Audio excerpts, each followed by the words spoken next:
दोस्तों नमस्कार, स्वागत है आपका हमारे यूट्यूब चैनल में।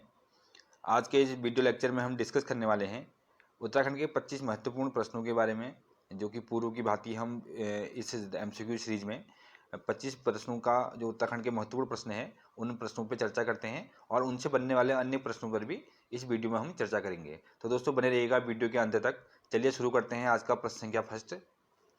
प्रश्न संख्या फर्स्ट है, उत्तराखंड के गोल्डन बॉय के नाम से जाना जाता है। काफ़ी इंपोर्टेंट प्रश्न है। जो उत्तराखंड के गोल्डन बॉय हैं उसका करेक्ट आंसर हो जाएगा ऑप्शन ए, जसपाल राणा, जिनको कि उत्तराखंड के गोल्डन बॉय के नाम से जाना जाता है। तो दोस्तों उनको गोल्डन बॉय बोला क्यों जाता है? तो इन्होंने एशियाई खेलों में स्वर्ण पदक जीता था, जिस कारण इनका नाम गोल्डन बॉय के नाम से इनको उत्तराखंड में जाने लगा। ये उत्तराखंड के ऐसे प्लेयर थे जिनको स्वर्ण पदक मिला था एशियाई खेलों में, इसलिए इनको उत्तराखंड के गोल्डन बॉय के नाम से जाना जाता है। ठीक है। और जो उनका खेल था वो था अंतर्राष्ट्रीय निशानेबाजी। ये क्या थे? अंतर्राष्ट्रीय निशानेबाजी, जो कि इनका जो मेन प्रोफेशन था वो था निशानेबाजी। ठीक है। इन्होंने निशानेबाजी में ही स्वर्ण पदक जीता था। और ये उत्तराखंड के जो टिहरी गढ़वाल जिला है वहाँ के रहने वाले हैं। टिहरी गढ़वाल जिले के मूल निवासी हैं। ठीक। नाम है इनका जसपाल सिंह राणा और इनको द्रोणाचार्य पुरस्कार से भी नवाजा गया है। ठीक है दोस्तों, अगला प्रश्न है, उत्तराखंड राज्य की विधानसभा में अनुसूचित जाति के लिए कितनी सीटें आरक्षित हैं? तो दोस्तों काफ़ी बार पूछा जाता है कि उत्तराखंड विधानसभा से भी कई प्रश्न पूछे जाते हैं। तो टोटल उत्तराखंड में जो विधानसभा सीटें हैं वो है 70 सीटें क्या है विधानसभा की है, जिसमें कि 15 सीटें आरक्षित हैं। ठीक है, 15 सीटें आरक्षित हैं, जिनमें से 13 सीटें एसटी के लिए आरक्षित हैं। ठीक है, सॉरी एससी के लिए, जो शेड्यूल कास्ट है।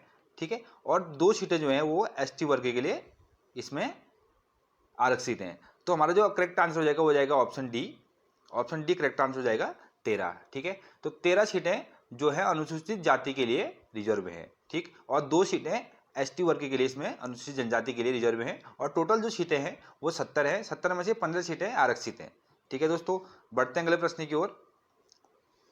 अगला प्रश्न है, निम्न में से कौन सी अनुसूचित जनजाति उत्तराखंड में पाई जाती है? ठीक है, तो दोस्तों भोटिया जनजाति, जौनसारी और वुक्सा।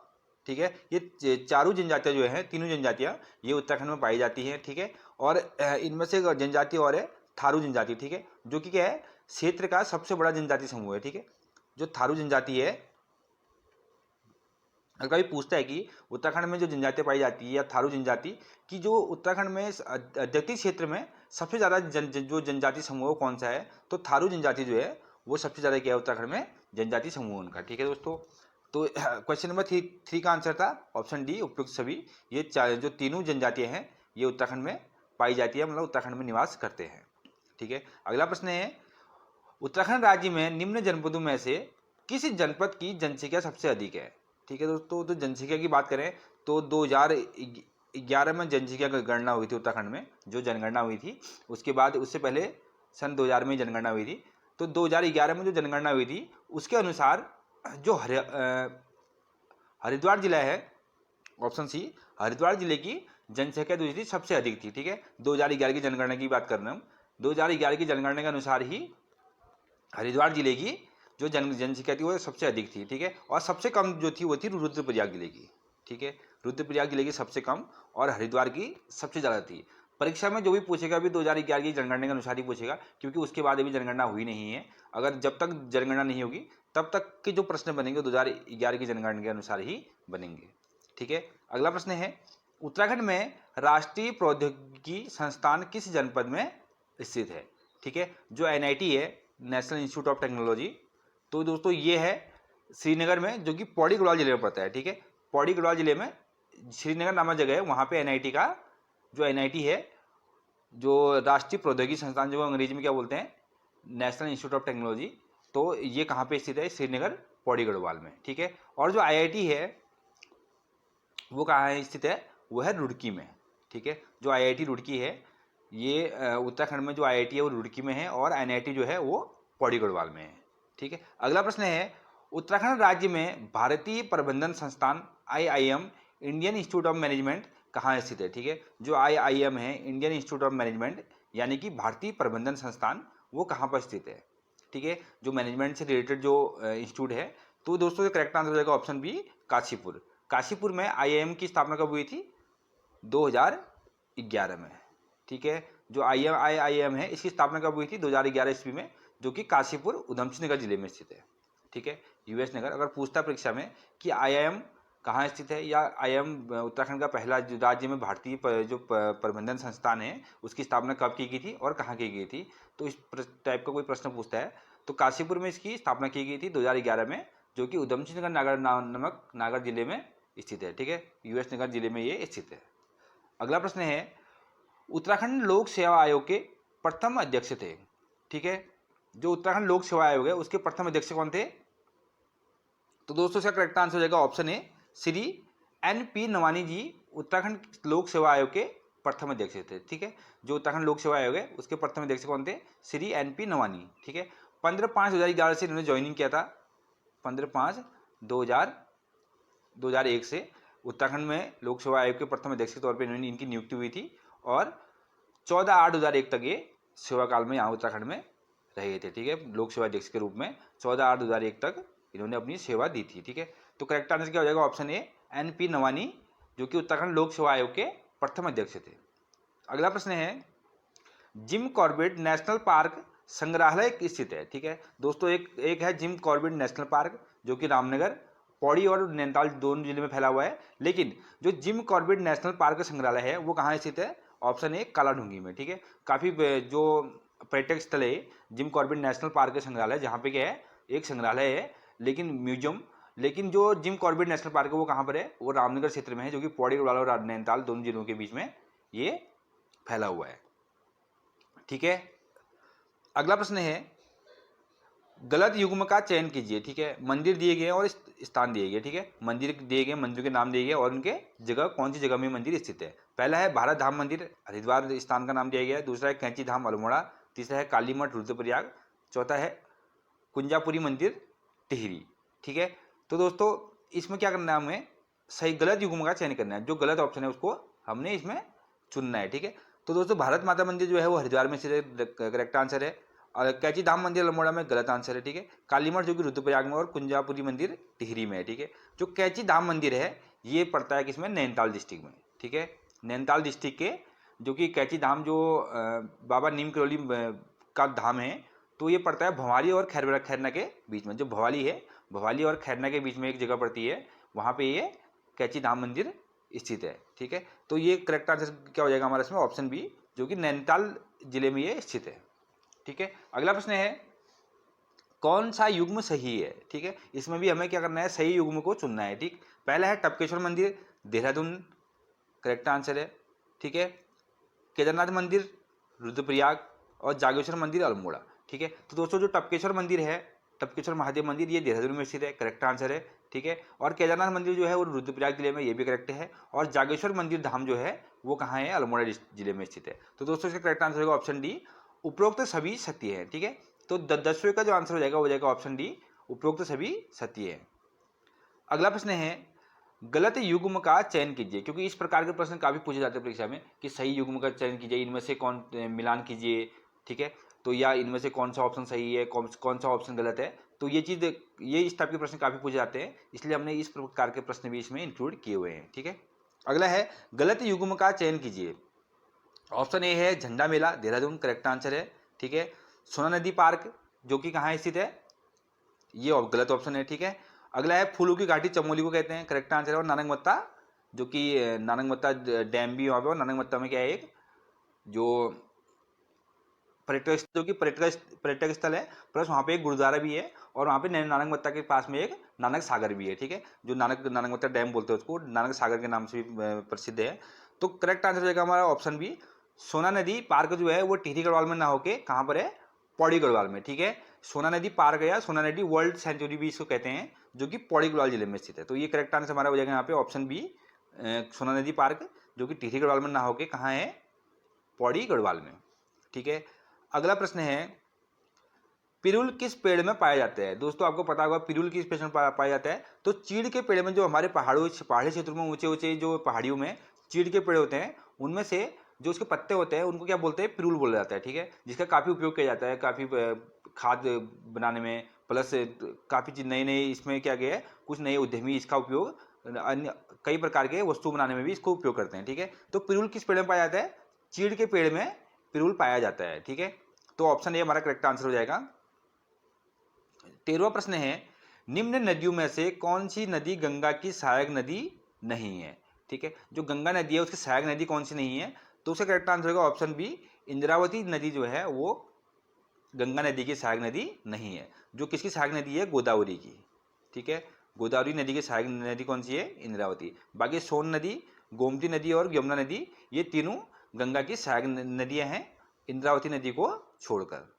अगला प्रश्न है, निम्नलिखित में से किसे पहाड़ों की रानी कहा जाता है? तो दोस्तों इस क्वेश्चन से आप सभी लोग वाकिफ होंगे। तो मसूरी को पहाड़ों की रानी के नाम से जाना जाता है। ठीक है, क्योंकि ये पहाड़ों के बीच में, जो मध्य हिमालय और हिमालय के बीच में पहाड़ों में बसा हुआ है, तो इसलिए क्या कहा जाता है? इसको पहाड़ों की रानी के नाम से जाना जाता है, जो कि उत्तराखंड के प्रमुख पर्यटन स्थलों में से एक है। ठीक है, अगला प्रश्न है, शिव प्रसाद डबराल को जाना जाता है। ठीक है, शिव प्रसाद डबराल जो कि उत्तराखंड के काफ़ी प्रसिद्ध व्यक्ति हैं, तो ये कौन थे? एक इतिहासकार थे। ठीक है, जिन्होंने उत्तराखंड के इतिहास के क्षेत्र में काफ़ी नई नई खोजें की हैं। ठीक, जो कि कहाँ के रहने वाले हैं? पौड़ी गढ़वाल जिले के रहने वाले हैं। ठीक है, पौड़ी गढ़वाल जिले के रहने वाले हैं। उनका जन्म कब हुआ था? 12 नवंबर 1912 में। ठीक है, 12 नवंबर 1912 को इनका जन्म हुआ था। ठीक है, 1912 में इनका जन्म हुआ था, 12 नवंबर 1912, जो कि पौड़ी गढ़वाल जिले के रहने वाले थे। ठीक है, और ये क्या थे? इतिहासकार थे। अगला प्रश्न है, दसौली ग्राम राजस्व संघ के संस्थापक है। ठीक है, जो दसौली ग्राम राजस्व संघ है, तो दोस्तों दसौली ग्राम स्वराज संघ है, इनके संस्थापक कौन थे? तो दोस्तों करेक्ट आंसर होगा चंडी प्रसाद भट्ट, जो कि क्या थे? दसौली ग्राम स्वराज संघ के संस्थापक हैं, और इनके द्वारा ही चिपको आंदोलन में अहम भूमिका निभाई गई थी। जो कि जो दसौली ग्राम स्वराज संघ था, ये क्या था? जो चिपको आंदोलन था उसकी क्या है? मात्र संस्था है। ठीक है, इसी संस्था द्वारा चिपको आंदोलन में भी इन्होंने प्रतिभाग किया था, जो कि 1964 में चमोली के गोपेश्वर नामक जगह में इसकी स्थापना की गई थी। ठीक है, 1964 में चमोली के गोपेश्वर नामक जगह में, चमोली जिला है उसके गोपेश्वर नामक जगह में दसौली ग्राम स्वराज संघ की स्थापना की गई थी। ठीक, इसके संस्थापक थे चंडी प्रसाद भट्ट जी। अगला प्रश्न है, वाडिया हिमालय भूविज्ञान संस्थान स्थित है। इंपोर्टेंट प्रश्न है, काफी बार परीक्षा में पूछा जाता है कि जो वाडिया हिमालय भूविज्ञान संस्थान स्थित है वो कहाँ स्थित है? तो दोस्तों करेक्ट आंसर होगा ऑप्शन बी, देहरादून में ये संस्थान स्थित है। जबकि इसकी स्थापना की बात की जाए तो 1968 में इसकी स्थापना की गई थी। जो वाडिया हिमालय भू संस्थान है उसकी स्थापना कब की गई थी? 1968 में।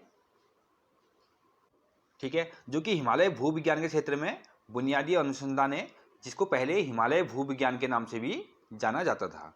ठीक है दोस्तों, अगला प्रश्न है,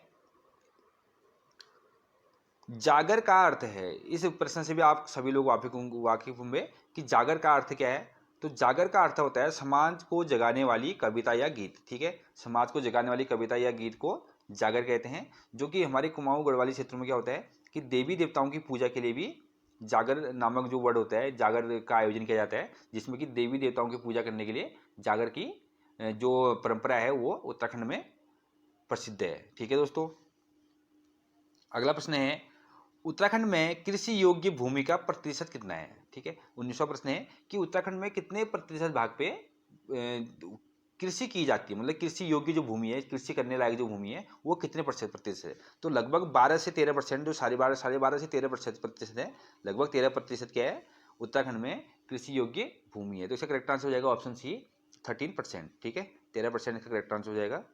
अगला प्रश्न है, किस जनजाति द्वारा ऋतु प्रवास किया जाता है? ठीक है, तो दोस्तों करेक्ट आंसर होगा ऑप्शन सी, जो भोटिया जनजाति है उसके द्वारा क्या किया जाता है? ऋतु प्रवास किया जाता है। ठीक है, ऋतु प्रवास का मतलब होता है कि जो मौसम के अनुसार जो प्रवास करते हैं, कभी कुछ ठंडे के टाइम पे यहाँ पे, गर्मी के दिनों में इधर, तो इसे ऋतु प्रवास कहा जाता है। ठीक है, तो ये कौन सी जनजाति करती है? भोटिया जनजाति। अगला प्रश्न है 21वां प्रश्न, गब्बर सिंह नेगी से संबंधित है। जो गब्बर सिंह नेगी है किस चीज़ से संबंधित है? तो दोस्तों ये उत्तराखंड के जो पहले ऐसे व्यक्ति है जिनको विक्टोरिया क्रॉस के से सम्मानित किया गया था। ठीक है, जो प्रथम विश्व युद्ध के समय गब्बर सिंह नेगी जी को विक्टोरिया क्रॉस से सम्मानित किया गया था। जो कि चंबा उत्तराखंड के रहने वाले हैं, ठीक है, रहने वाले थे, जबकि चंबा के रहने वाले थे, जो चंबा जिला था, सॉरी जो हमारा उत्तराखंड में चंबा नामक स्थान है, चंबा नामक स्थान के ये रहने वाले थे, ठीक है। और प्रतिवर्ष उनकी याद में चंबा में जो होता है 20 या 21 अप्रैल के लगभग 20 या 21 अप्रैल को, वो डिपेंड करता है उत्तराखंड के जो पंचांग के अनुसार, जो समय के अनुसार 20 या 21 अप्रैल को प्रतिवर्ष इनकी याद में वहाँ पे मेला लगाया जाता है, ठीक है। पूछता अगर कि गब्बर सिंह नेगी मेला कहाँ लगता है, तो किस डेट को लगता है या कहाँ पे लगता है, तो चंबा नामक स्थान पे 20 या 21 अप्रैल को, ये अगर 20 ऑप्शन होगा तो 20 करेक्ट आंसर, अगर 21 होगा तो 21 करेक्ट आंसर हो जाएगा, ठीक है। तो 20 या 21 अप्रैल को ये मेला लगता है, ठीक है। अगला है सही विकल्प चुनिए, ठीक है दोस्तों। पहला है देहरादून योग विश्वविद्यालय, Nainital Himalaya drugs company, Haridwar Lal Bahadur Shastri academy और उत्तरकाशी नेहरू माउंटेन संस्थान। तो दोस्तों इसमें करेक्ट आंसर क्या हो जाएगा, ऑप्शन डी, जो उत्तरकाशी में क्या है, नेहरू माउंटेन संस्थान उत्तरकाशी से संबंधित है, जो कि नेहरू जो पर्वतारोहण संस्थान है वो कहाँ पर है, उत्तरकाशी में है, ठीक है। जो देहरादून है योग विश्वविद्यालय कहाँ है, ये हरिद्वार में है, ठीक है। योग विश्वविद्यालय जो है वो हरिद्वार में है, जिसकी स्थापना कब की गई थी, जो कि पतंजलि के नाम से जाना जाता है। 25 मई 2006 को इसकी स्थापना की गई थी, ठीक है। 25 मई 2006 को जो पतंजलि योगपीठ है, पतंजलि जो योग विश्वविद्यालय है, उसकी स्थापना कब की गई थी, 25 मई 2006 को। और इसके जो कुलाधिपति है, मतलब जो इसके चांसलर हैं, उनको आजीवन बाबा जो स्वामी रामदेव है योग गुरु, उनको आजीवन इसके कुलाधिपति के तौर पे नियुक्त किया गया है, ठीक है। और अब बात करें हिमालय ड्रग्स कंपनी, तो ये देहरादून में स्थित है, ठीक है।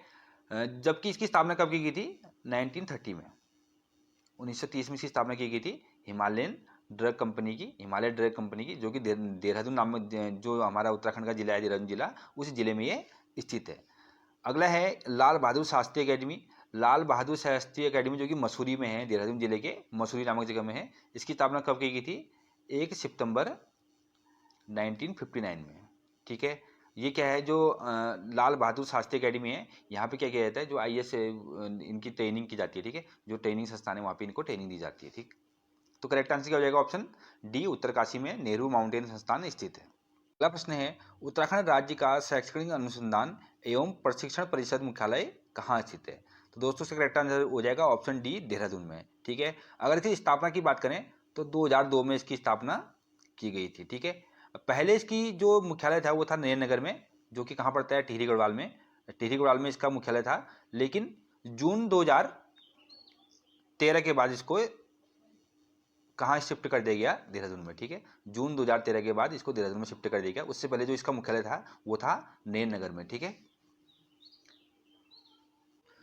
अगला प्रश्न है उत्तराखंड राज्य का मुक्त विश्वविद्यालय स्थित है। तो उसका करेक्ट आंसर हो जाएगा ऑप्शन बी, हल्द्वानी नैनीताल में, ठीक है। जो कि जो उत्तराखंड राज्य का मुक्त विश्वविद्यालय है वो कहाँ पर स्थित है, हल्द्वानी नैनीताल में, ठीक है। आज का लास्ट प्रश्न है दोस्तों, उत्तराखंड के 5 प्रयाग कौन कौन से हैं, ठीक है। ऑप्शन ए दिया जाएगा नंद प्रयाग, कर्ण प्रयाग, रुद्र प्रयाग, देव प्रयाग और शिव प्रयाग, ठीक है। शिव प्रयाग दोस्तों पंच प्रयाग में से नहीं है। दूसरा ऑप्शन है शिव प्रयाग, ये भी नहीं होगा, ठीक है। केदार प्रयाग भी क्या है, पंच प्रयाग में से नहीं है। तो करेक्ट आंसर जो हो जाएगा हमारा हो जाएगा ऑप्शन डी, रुद्र प्रयाग, देव प्रयाग, कर्ण प्रयाग, नंद प्रयाग और विष्णु प्रयाग, ठीक है। जो उत्तराखंड के 5 प्रयाग है ये क्या है, रुद्रप्रयाग, देवप्रयाग, कर्णप्रयाग, नंदप्रयाग और विष्णु प्रयाग। ये काफ़ी इंपोर्टेंट प्रश्न है और ये 5 प्रयाग भी काफ़ी इंपोर्टेंट है। इन प्रयागों के बारे में भी हम एक वीडियो बनाएंगे जिसमें हम इसमें डिस्कस करेंगे कि जो प्रयाग है इनकी कौन कौन सी नदी के संगम में स्थित हैं और कहाँ पे कौन सा जो धार्मिक स्थल है वो कौन सी किस जगह पर पड़ता है, ठीक है। आज के लिए इतना ही, मिलते हैं अगली वीडियो में। तब तक के लिए वीडियो को लाइक करें, कमेंट करें, शेयर करें और अगर आपने चैनल को सब्सक्राइब नहीं किया है तो चैनल को सब्सक्राइब करें और वीडियो को अधिक से अधिक अपने दोस्तों से शेयर करें और बेल आइकन को प्रेस करें, जिससे कि हमारी जो नई वीडियो है आने वाली नोटिफिकेशन है वो आप तक सबसे पहले पहुंचे, ठीक है दोस्तों। मिलते हैं अगली वीडियो में, तब तक के लिए बाय, थैंक यू।